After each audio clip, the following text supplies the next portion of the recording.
Genius विद्यालय के head coordinator किरण ma'am, सहायक चिंतक सर, फरहाना मैम और स्वाति मैम से अनुरोध करते हैं कि वह यहाँ आकर दीप प्रज्वलित कर और पुष्पांजलि अर्पण कर हमें आज की प्रातःकालीन सभा को शुरू करने की आज्ञा प्रदान करें।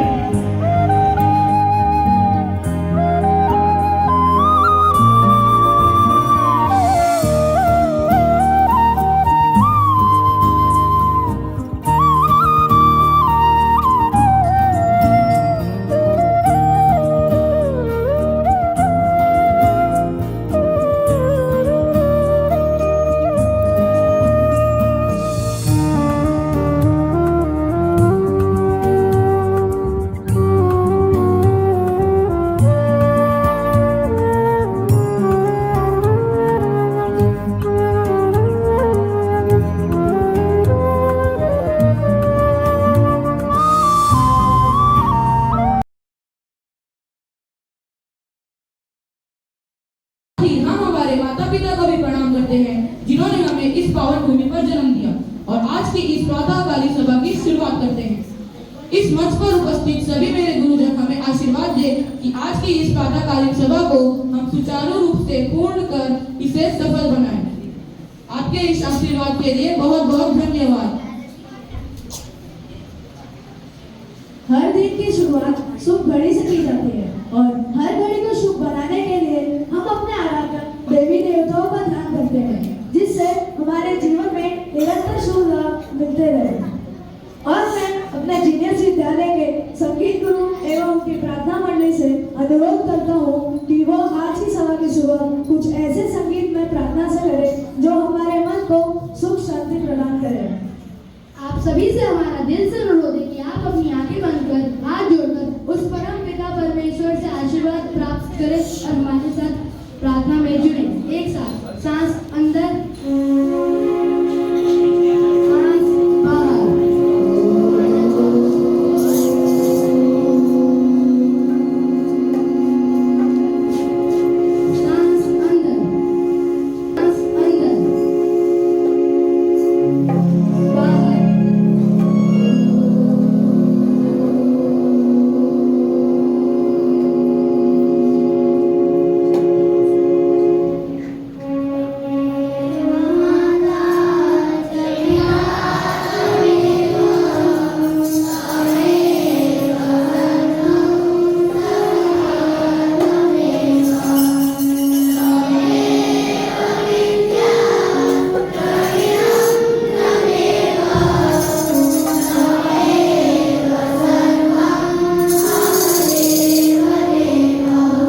शांति से देख, सुन और समझकर अपने जीवन को धन्य बनाएं। विश्व के महागुरु महानायक विश्व विजेता ने कहा है, मैं उस बात का जिम्मेदार हूँ जो मैं कहता हूँ, उस बात का नहीं जो तुम समझते हो। वसुधैव कुटुंबकम की भावना को पूरे विश्व में विख्यात करने वाले, अपनी मधुर वाणी से समस्त संसार को अपने में समाहित करने वाले, जिनकी सुमधुर कोमल वाणी और व्यवहार से संसार के समस्त राजाओं, महाराजाओं और जन जन को अपने विचारों और जीवन शैली से मंत्र मुग्ध करने वाले, जिनकी बांसुरी की धुन की वजह से संसार को गीता का संदेश प्राप्त हुआ, उस परम प्रतापी परम परमेश्वर श्री कृष्ण को कोटि कोटि प्रणाम व वंदन। जी हाँ, आज सारा संसार गीता जयंती मना रहा है और हम बात करने जा रहे हैं गीता ज्ञान के रचयिता वृंदावंती गोपाल, गाय चलाने वाले मुरली, गिरी को धारण करने वाले गिरिधर, मुरली मनोहर की। हम बात कर रहे हैं गीता ज्ञान देने वाले श्री कृष्ण की, जिन्होंने स्वयं गीता में कहा था, मैं ही स्वर्ग, धरती, पाताल, यह तीनों लोगों का पालनहार हूँ। गीता जयंती के शुभ अवसर पर हम स्वागत करते हैं हमारे सभी छोटे बड़े भाई बहनों का और आशा रखते हैं कि जो आज हम गीता ज्ञान का संदेश देने जा रहे हैं वो आप अपने जीवन में उतारेंगे और अपने जीवन को सही मार्ग पर ले आएंगे। अनुशासन का हमारे जीवन में खूब महत्व है। बिना अनुशासन के हमारा व्यक्तित्व किसी काम का नहीं। कुरुक्षेत्र को ही देख लीजिए, जहाँ जिसमें महाभारत का युद्ध हुआ था, उसके भी कई नियम और अनुशासन थे जिससे हमें सीख लेनी चाहिए। वाणी और पानी दोनों में छवि दिखाई देती है। वाणी और पानी दोनों में छवि दिखाई देती है। पानी स्वच्छ हो तो चित्र दिखाई देता है, वाणी मधुर हो तो चरित्र दिखाई देता है।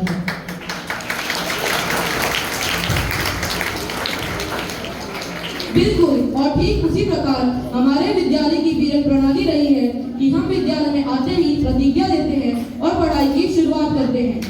मैं प्रतिज्ञा दिलवाने के लिए बुलवाना चाहूंगा धर्म हाउस के चिराग को। अब मेरा आप सभी से एक अनुरोध है कि आप अपनी अपनी जगह पर खड़े हो जाएं और विद्यालय के सभी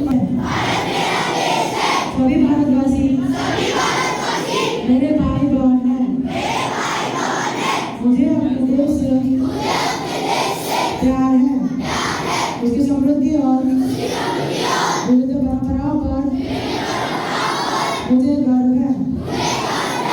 मैं इसके सहयोगी बनने का प्रयत्न करूंगा और इसके साथ मैं अपने माता पिता, शिक्षकों एवं सभी बड़ों का आदर करूंगा और सबके साथ नम्रतापूर्वक व्यवहार करूंगा।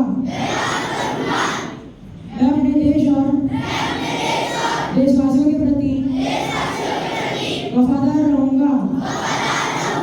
उनके कल्याण और समृद्धि में ही मेरा सुख नीत है। जय हिंद। उसके जीवन में किसी न किसी का सहयोग अवश्य होता है। मनुष्य के जीवन में उसके विचार की सफलता प्रदान करते हैं। शुभ और सही विचारों से अगर हम जीवन में कोई भी काम करें तो उसकी सफलता दोगुनी हो जाती है। ऐसे ही सुंदर और पावन विचार लेकर आ रहे हैं धर्म हाउस के बालक।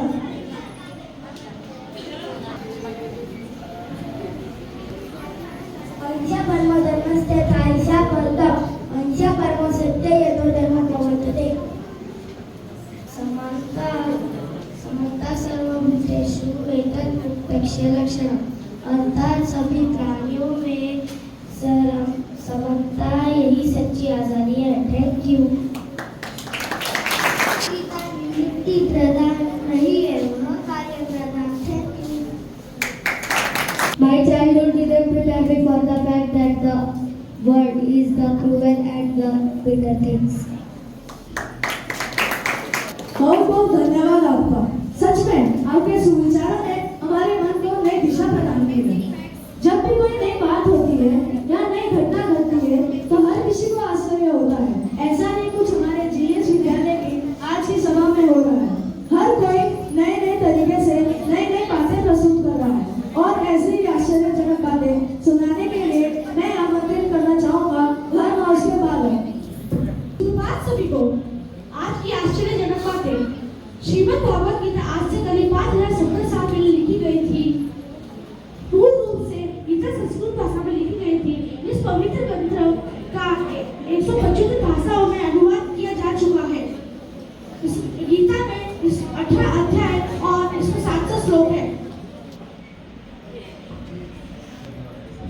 है कि भगवान कृष्ण ने एकादशी को अर्जुन को गीता का ज्ञान दिया था। मार्च 6 माह के स्कूल पढ़ के एकादशी को गीता जयंती मनाई जाती है। दुनिया भर में श्रीमद् भगवद गीता ही एक ऐसा ग्रंथ है जिसकी जयंती मनाई जाती है। गीता हिंदू धर्म का एक पवित्र ग्रंथ है जिसमें एक सफल जीवन जीने का संपूर्ण सार दिया गया है। दुनिया की सबसे छोटी गीता की कुल लंबाई 2.5 सेमी और चौड़ाई 0.2 सेमी है।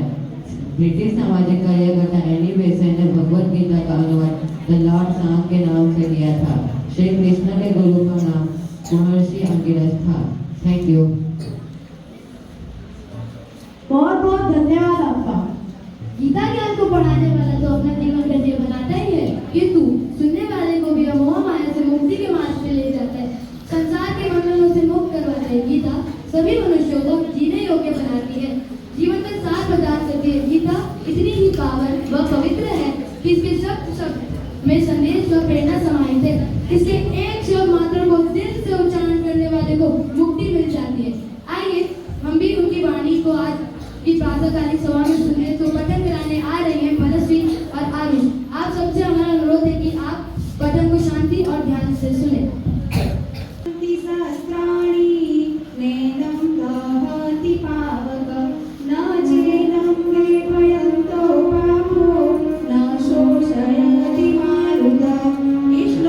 इस श्लोक का अर्थ है, आत्मा को न शस्त्र काट सकते हैं, न आग उसे जला सकती है, न पानी उसे भिगो सकता है और न हवा उसे सुखा सकती है।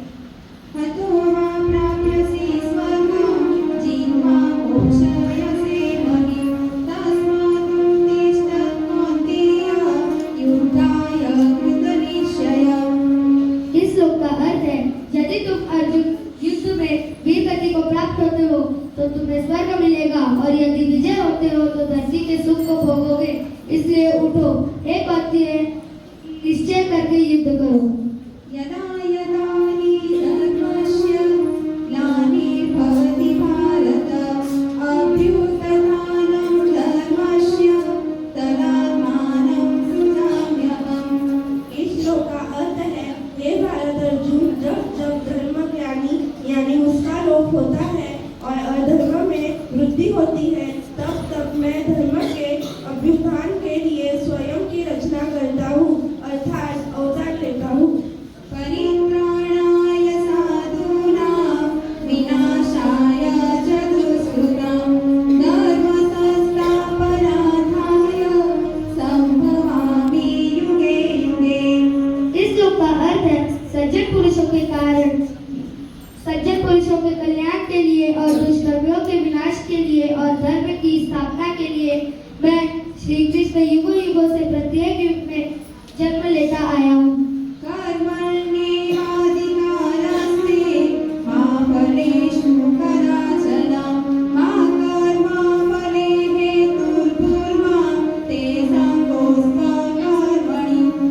इस श्लोक का अर्थ है, कर्म पर ही तुम्हारा अधिकार है, लेकिन कर्म के फलों में कभी नहीं।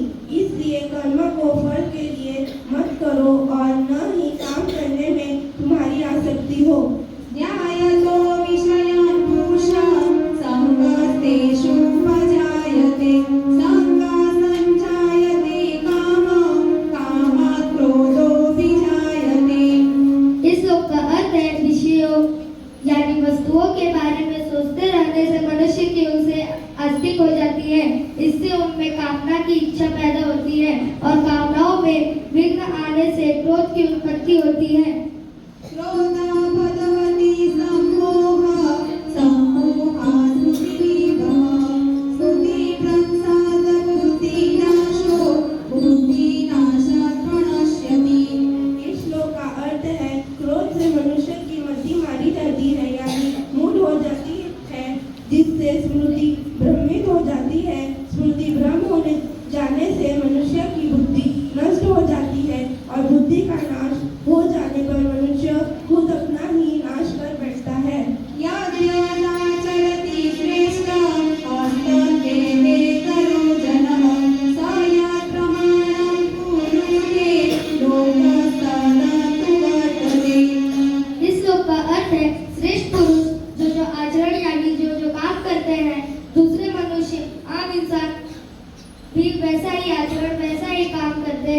वह श्रेष्ठ पुरुष जो प्रमाण या उदाहरण प्रस्तुत करता है, समस्त मानव समुदाय उसी का अनुसरण करने लग जाते हैं।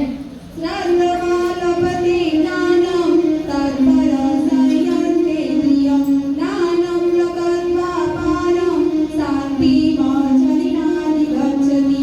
इस श्लोक का अर्थ है, श्रद्धा रखने वाले मनुष्य अपनी इंद्रियों पर स्वयं रखने वाले मनुष्य साधना पारायण हो अपनी तत्परता से ज्ञान प्राप्त करते हैं, फिर ज्ञान मिल जाने पर जल्द ही परम शक्ति को प्राप्त होते हैं।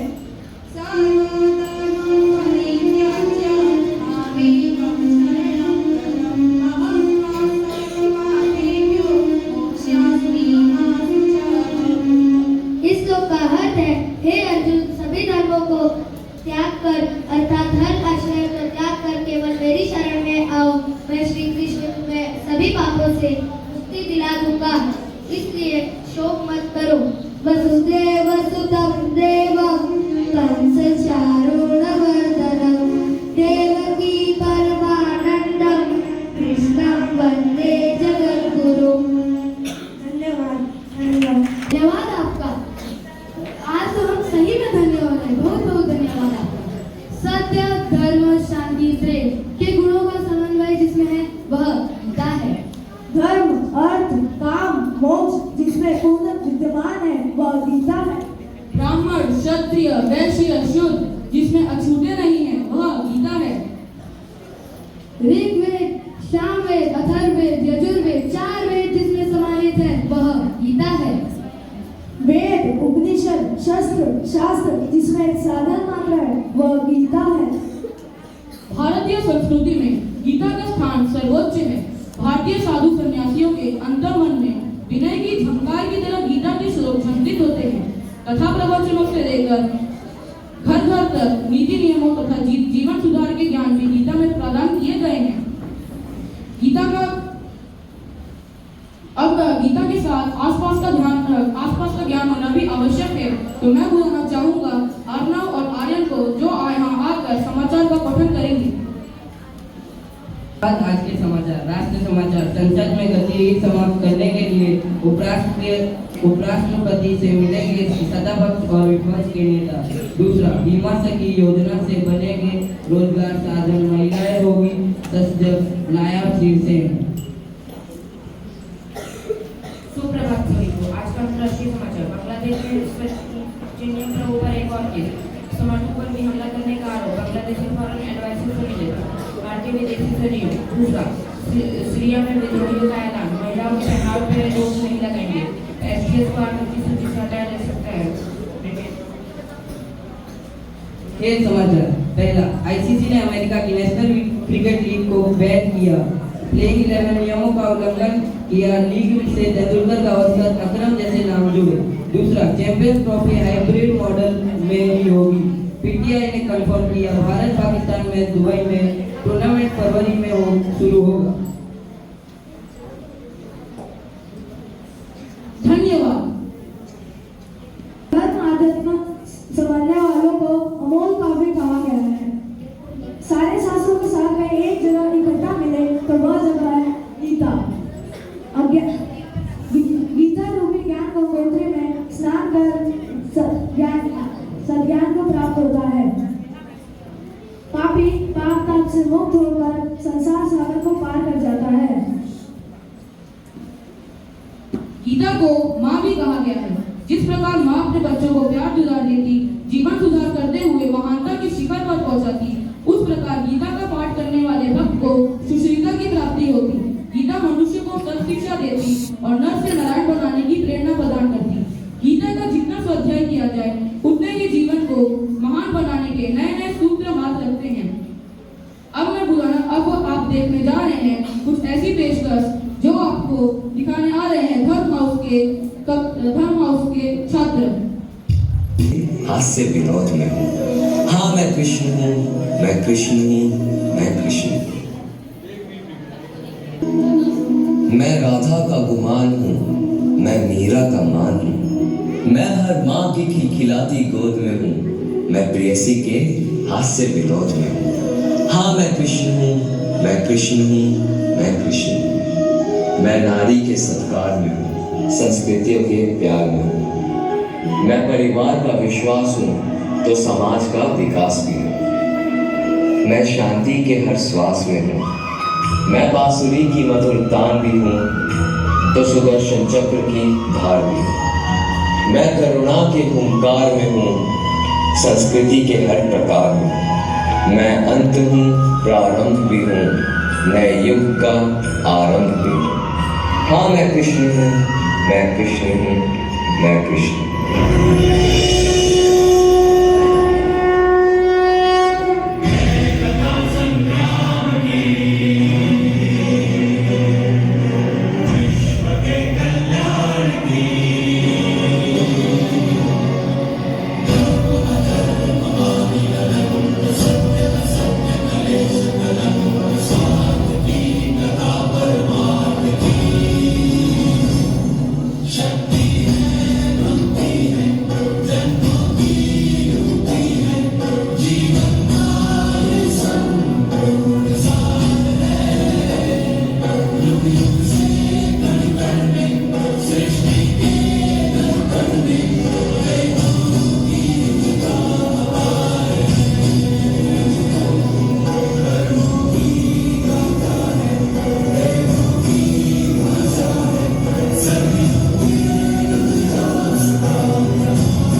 मानव, धर्म और अधर्म में क्या अंतर है? पार्थ, जब तक संसार में एक मनुष्य भी पीड़ित है, तब तक वास्तव में किसी का भी सुख संपूर्ण नहीं है। यह जानने पर मनुष्य का मन करुणा से भर जाए, उसे धर्म कहते हैं। जब किसी पर तमस गुण छाया होता है, तो वह दूसरों के प्रति कठोर, निर्दयी और स्वार्थी हो जाता है। अपने माने हुए सुख के लिए दूसरों को दुख देता है। उसकी परमात्मा की ओर गति नहीं हो पाती। अर्थात अधर्म परमात्मा से दूर ले जाने वाले मार्ग का नाम है।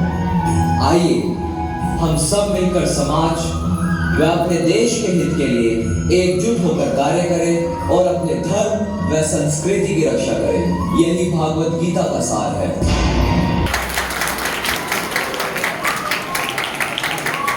आपका स्वागत है। इस नाटक का नाम है गीता। जी हाँ, गीता। ये आधारित है हमारे महाकाव्य महाभारत पर। ये कहानी है दो महान आत्माओं की। एक है महायोद्धा जिनका नाम है अर्जुन और दूसरे हैं कृष्ण, भगवान कृष्ण। दोनों ही एक दूसरे के परम मित्र हैं। ये स्थल प्राचीन भारत में स्थित है और इसका नाम है कुरुक्षेत्र। यहां दो विशाल सेनाएं हैं। एक है धर्म के प्रतीक पांडव सेना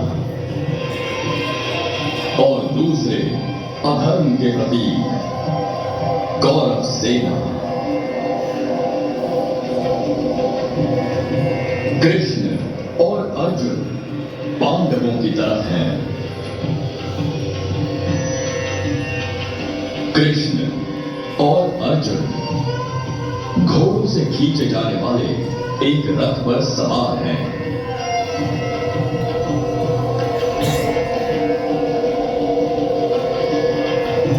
अर्जुन कृष्ण को रथ दोनों सेनाओं के बीच ले जाने के लिए कहते हैं।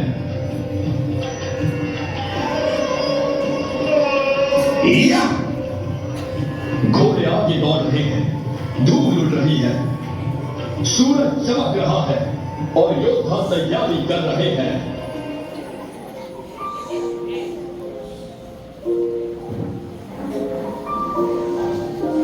अर्जुन रथ से नीचे उतरता है और सामने का दृश्य देखकर अचंभित हो जाता है। उसे दिखाई देता है कपटी दुर्योधन, बुजुर्ग पितामह भीष्म और युद्ध कला में उसके गुरु आचार्य द्रोण। अर्जुन का शरीर कांप रहा है, उसका सर घूम रहा है, वो रो रहा है। अर्जुन शांत है, वो अपना गांडीव धनुष नीचे रखता है और कहता है, कृष्णा, मैं नहीं लड़ूंगा। अर्जुन, समझने की कोशिश करो। तुम अपने विचार कहते वक्त उस बात के लिए विलाप कर रहे हो जिसका दुख नहीं होना चाहिए। ज्ञानी लोग जीवित या मृत व्यक्तियों के लिए विलाप नहीं करते। वास्तव में मृत्यु है ही नहीं, केवल शरीर मरता है, आत्मा नहीं। एक जीवन काल में आत्मा जन्म से बचपन तक, फिर जवानी और फिर बुढ़ापे तक की यात्रा तय करती है। पहले जन्म, फिर बचपन, फिर जवानी और फिर मृत्यु तक। सिर्फ शरीर बदलता है, आत्मा नहीं। हमें अपनी बुद्धि का उपयोग करके हमारे इंद्रियों पर नियंत्रण रखना होगा। ये इंद्रियां 5 तरह के हैं, जो है हमारी आंखें, हमारे कान,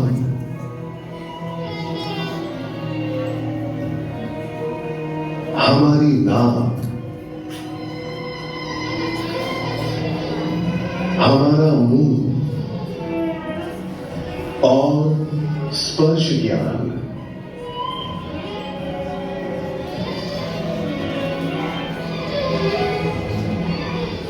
मुझे मत छुओ। क्या कहा उसने? उसने कहा मुझे मत छुओ। यहाँ कुछ बदबू आ रही है। मुझे वो चीज दिखाई दे रही है जहां से ये बदबू आ रही है। जब ये इंद्रिय किसी भी चीज को महसूस करते हैं तो हमारी बुद्धि भ्रमित हो जाती है, और जब हम चीजों को महसूस कर लेते हैं तो ये होता है।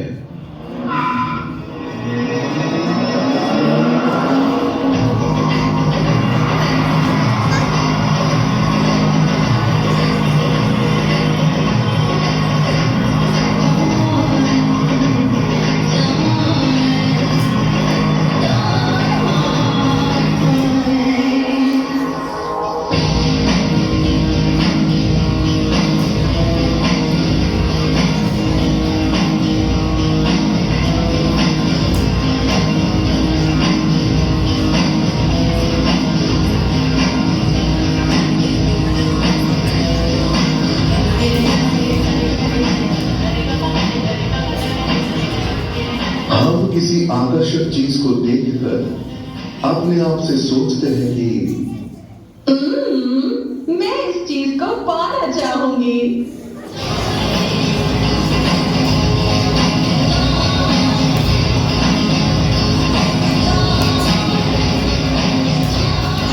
फिर होता है अब मुझे सच में ये चीज चाहिए।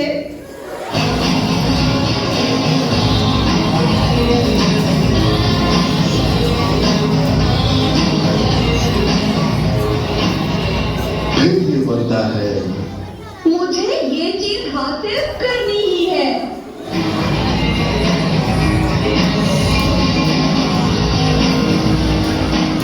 और अंत में होता है ये चीज मुझे नहीं मिली तो मुझे गुस्सा आएगा।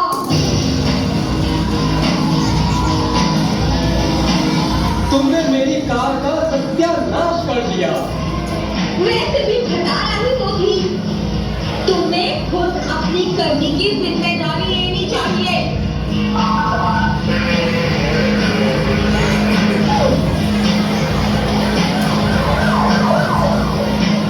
अंत में जब कोई क्रोधित होता है तो वो सही और गलत का पद भूल जाता है। हमारी बुद्धि भ्रष्ट हो जाती है।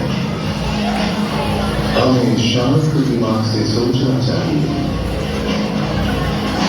लेकिन ये जब बड़ा ही भ्रमित है और जब वो ज्यादा ही भ्रमित हो जाता है तब मैं इस जग में जन्म लेता हूं।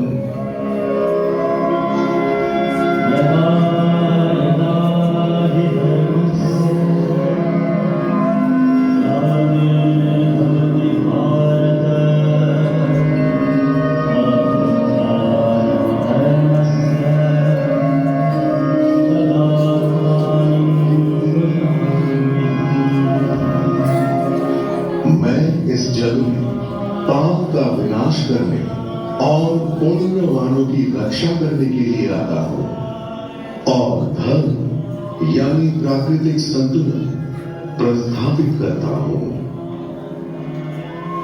हम सब इन पांचों इंद्रियों से लड़ते रहते हैं और छठा इंद्रिय हमारा दिमाग है।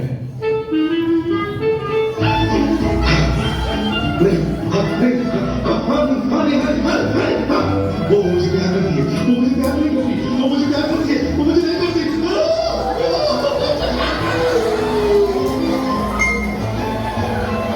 हमारा दिमाग या तो हमारा मित्र होता है या फिर हमारा शत्रु। मित्र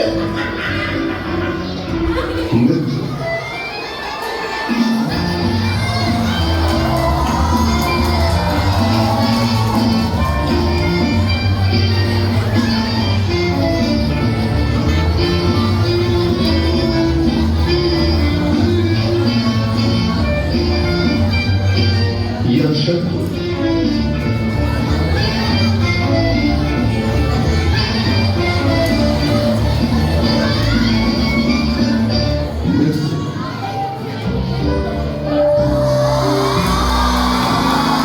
जब दिमाग नियंत्रण से बाहर हो तो वही आपका सबसे बड़ा शत्रु होता है।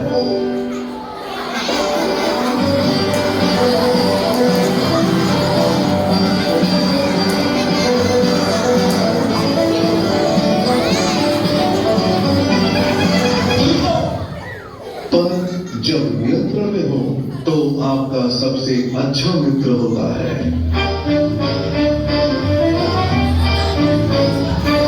मैं जो कहूंगा क्या तुम वो करोगे? मैं उस पर विचार करूंगा। मैं जैसा कहूंगा क्या तुम वैसा करोगे? ठीक है, ठीक है, ठीक है।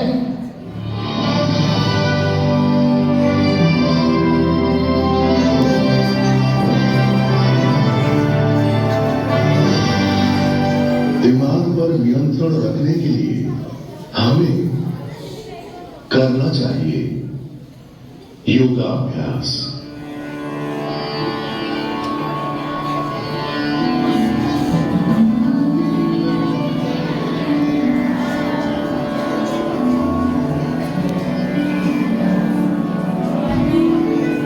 मूसा जाति की घास पर एक मुलायम कपड़ा डालकर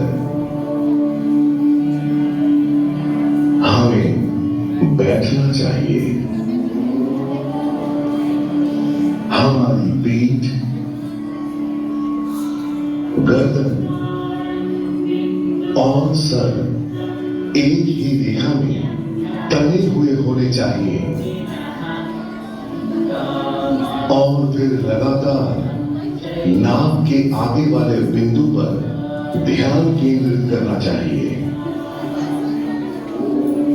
और फिर मुझे अपने हृदय से याद करना चाहिए।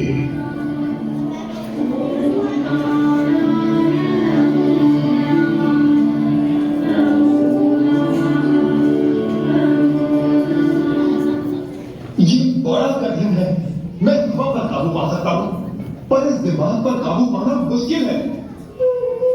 मैं मानता हूं अर्जुन कि चंचल दिमाग पर काबू पाना बहुत ही मुश्किल है, पर तटस्थ आचरण का अभ्यास करके आप यशस्वी हो सकते हैं। लेकिन अगर मैं इस जीवन में यशस्वी ना हुआ तो तुम फिर से एक ऐसे परिवार और वातावरण में जन्म लोगे जो तुम्हें और प्रगति करने के लिए प्रोत्साहित करेगा। और सबसे महत्वपूर्ण है योगी की तरह भक्ति करना। मुझसे वैसे ही प्रेम करो जैसे मैं तुमसे करता हूं। कृष्णा, मैंने तुम्हारे अद्भुत विराट रूप के बारे में सुना। मुझे उस रूप को देखने की इच्छा है।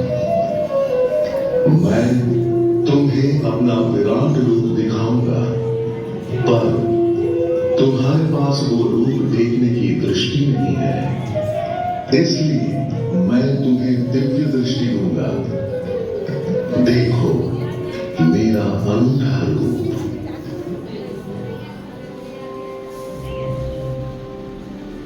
मैं तुम्हारे शरीर में हजारों लाखों दैवी और रंग बिरंगे आकार देख रहा हूं। मुझे पानी में रहने वाले जीव दिख रहे हैं।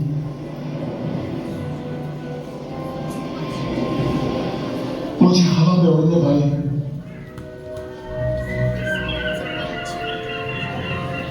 और जमीन पर चलने वाले जीव दिख रहे हैं। मुझे कई सारे देवता दिख रहे हैं। मैं ब्रह्मा को कमल के फूल पर बैठा देख रहा हूं।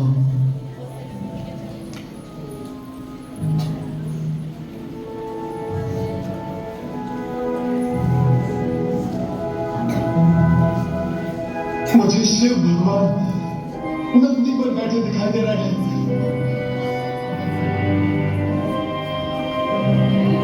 मुझे दैवी सांप दिख रहे हैं।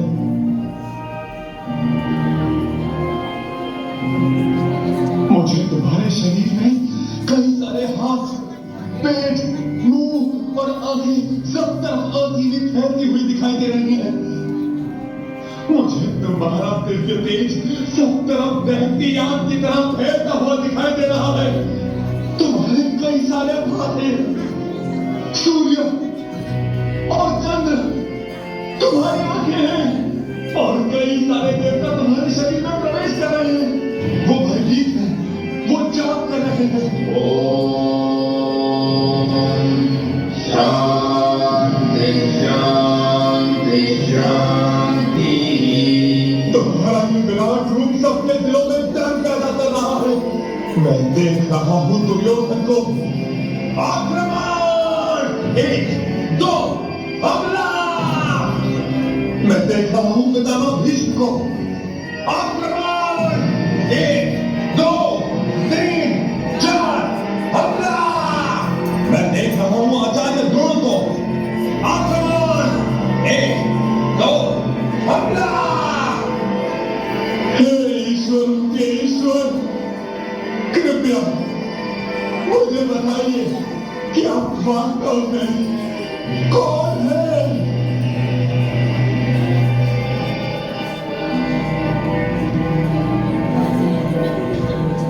मैं समय हूं जो हर अनचाही वस्तु का नाश करता है। मैं सर्वोत्तम शक्ति हूं। उठो अर्जुन और अपने कर्तव्य को निभाने की तैयारी करो। हे महाप्रभु, मैं आपके सामने नतमस्तक हूं। आप इस सारे ब्रह्मांड के पालनहार हैं। आपका ब्रह्म रूप देखकर मैं विचलित हो गया हूं।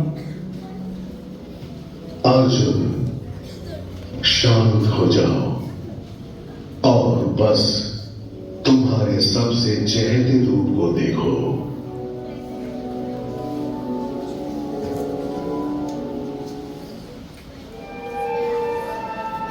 अर्जुन, अपने आप को मुझे समर्पित कर दो।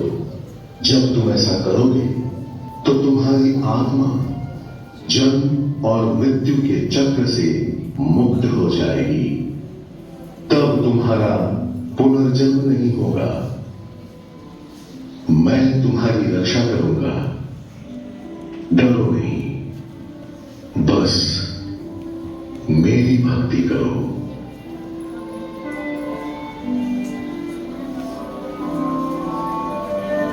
The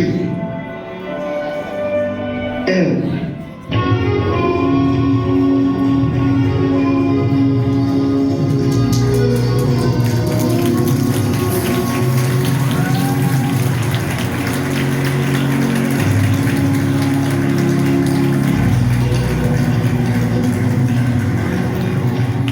जो आपको दिखाने आ रहे हैं धर्म हाउस के और कुछ छात्र।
मौत अंत है नहीं तो मौत से भी क्यों डरे, ये जाके आसमान में कहा